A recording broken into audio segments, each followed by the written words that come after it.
नमस्कार. आज आपण आहोत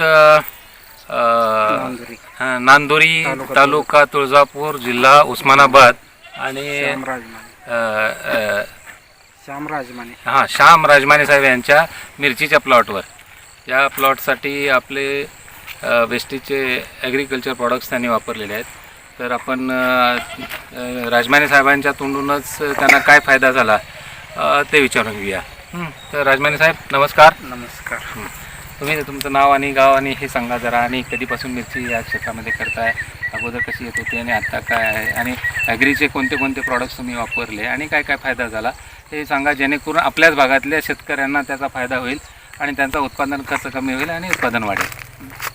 नमस्कार. श्याम राजमाने, राहणार नांदोरी, तालुका तुळजापूर, जिल्हा उस्मानाबाद. मी गणेश खोबरे यांच्या मार्गदर्शनाखाली ॲग्री वेस्टेजचे प्रोडक्ट वापरले आहेत. कुठले कुठले? ह्युमिक, ॲग्री 82 आणि गोल्ड. गोल्डचा अजून वापर केला नाही. अरे बाप, मॉसचा वापर केला नाही तरी पण साहेब फोटो इथे जरा करा, मिरचीमध्ये जरा हात लावा साहेब त्याला.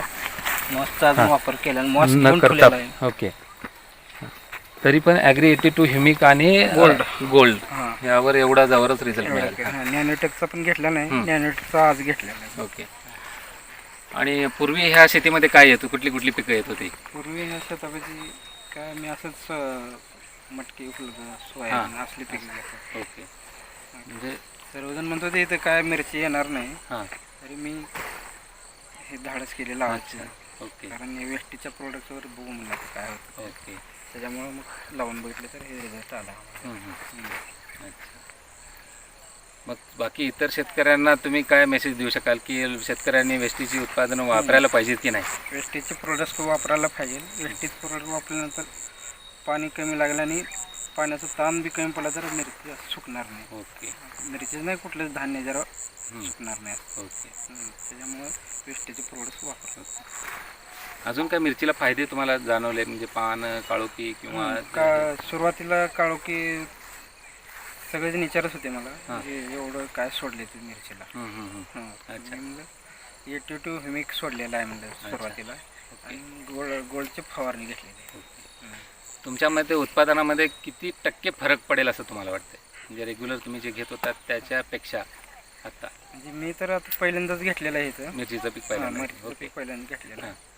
कारण तरी मला तर वाटतं माझ्या मतानुसार रासायनिक घेतले असतं तर थोडं लवकर म्हणजे असं प्लॉट दिसला नसता, फुलगळ वगैरे जास्त झाले असते. आणि रासायनिक उत्पादनांपेक्षा हे खर्चिक वाटतं काय? खर्चिक म्हणजे त्यांच्या वेळाप्रमाणे हे रासायनिकचं कसं आठवड्याला टाकायचं, हे 20 दिवसाला फवारणी असते. बरोबर. हां, 20 दिवसाला. ओके. रासायनिकचं कसं जरच्या पाण्याला 1 किलो सोडा, 2 किलो सोडा असं असते. बरोबर. मग हे आपलं तसं नसते. त्याच्यापेक्षा नक्कीच खर्च कमी आहे आणि उत्पादन आपलं जास्त नक्कीच मिळणार आहे. जास्त मिळणार उत्पन्न. ओके, धन्यवाद.